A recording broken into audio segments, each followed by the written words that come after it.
Nagaan Waaqayyoo bakka jirtanitti hunda keessaniif haa ta'u. Sagantaa waldaa keenyaa har'a iddoo jirruu fi yeroo isaa isin beeksisuudhaaf dhufeera. Itti dabalees immoo sagalee Waaqayyoo keessaan iddoo tokko isiniif dubbisa.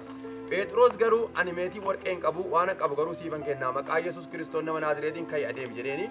Kanaafi nus waan biraan qabnu maqaa Gooftaa Yesuus Kiristoosiin hidhaan keessan haa hiikamu isiniin jedha. Asumaanii sagantaan keenya jimaata guyyaa guutuudhaa fi sanbata guddaa guyyaa guutuudha. Hundinuu wanti ta'uu qabu maqaa Gooftaa Yesuus Kiristoosiin dinqii gurguddaan hojjetamaa jira. Dhaloonni baay'een dhukkubarraa fayyaa jira.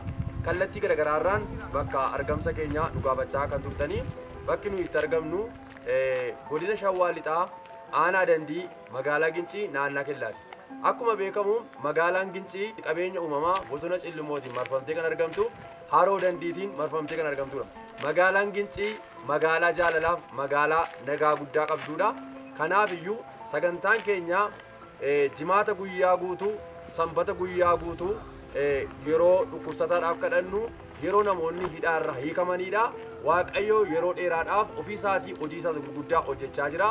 Dhuga baatii baay'ee dhagaa akka turtan hin beekna.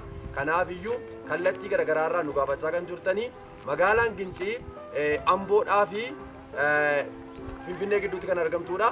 Finfinnee irraa kiiloomeetira 78 kan fagaattuu fi Amboof Gincii gidduu immoo kiiloomeetira 35 kan fagaatu jechuudha. Kanaaf kallattii garagaraarraayyuu sagantaa keenya dhufuu kan barbaaddanii Waaqayyoo hidhaa keessan akka hiiku hin amannaa.